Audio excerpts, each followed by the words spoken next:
In the growing light of a Jerusalem morning, some women took a great risk.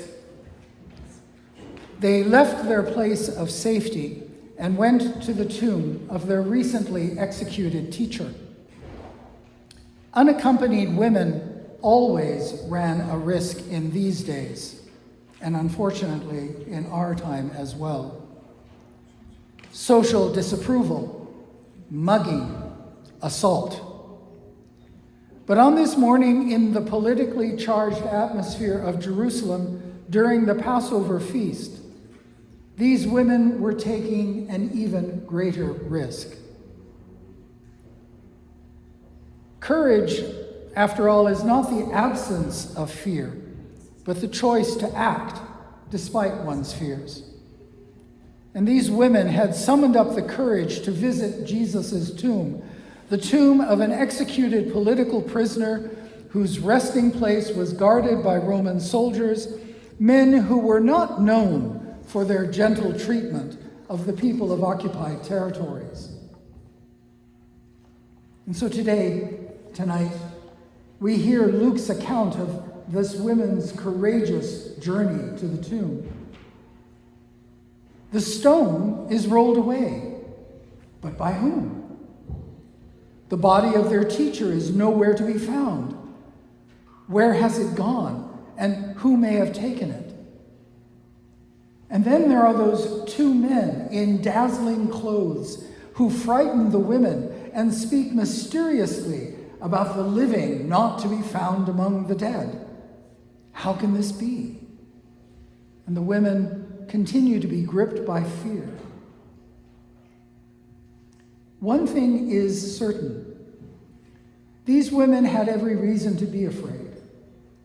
Despite their courage in braving the streets to visit the tomb, they have risked abuse at the hands of the Roman soldiers patrolling the streets of Jerusalem.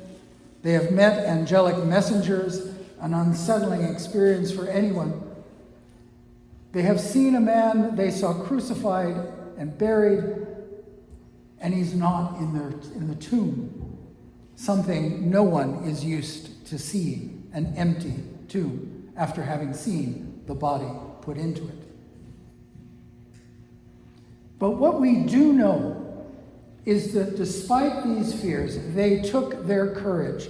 It was renewed, and they went forth to tell a story that changed the history of humanity, even though their closest friends didn't believe them, just thinking it was a bunch of idle women who had made up a story. But they kept the faith. They proclaimed that Christ is risen, the Lord is risen indeed. Nothing can ever be the same. Guards can be bribed to tell a story of body snatchers.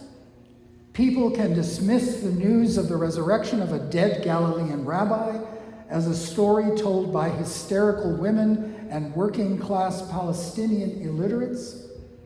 Still others will point to the dangers of religious belief for public order and counsel more rational philosophical systems. But you and I are here. Despite all the other possible ways of spending a Saturday evening, we are here. We continue to tell this story. All these thousands of years, we continue to proclaim that the tomb is empty and the Lord is risen. But I have to say that we are not immune to the virus of fear. As Anglicans living in the security of 21st century Canada, our fears are not as concrete or as physical as were the fears of the women who went to the tomb. We do not have to pass by armed guards or risk identification as followers of a religious subversive. We do not here in Canada have to fear arrest or torture or imprisonment or suicide bombers entering our places of worship for daring to proclaim that Jesus is Lord.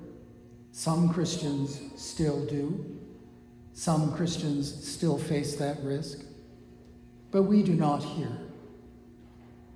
No, what we risk here is a corporate yawn and a sneered, so what? What difference does our Easter faith make to the world? After 2,000 years, poverty and homelessness continue. After 2,000 years, we still find ingenious ways to injure and kill one another. After 2,000 years, tyrants continue to hold sway over millions of people, and some try even new ways of tyrannizing their people. So, what is true? What is this Easter faith we proclaim? It is true because there are words that are being said, even today, to intimidate us into silence. In the southwestern part of the United States, where Anglican Christians have been taking care of immigrants, refugees, and homeless people, they have been raided by the American Immigration and Customs Enforcement Agency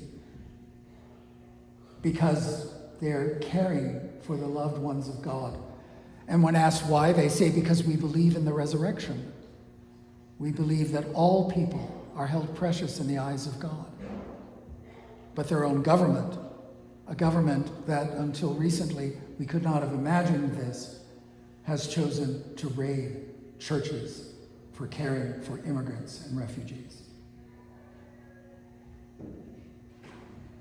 And those who dare call for better health care for people are called to be radical leftists who endanger the public good.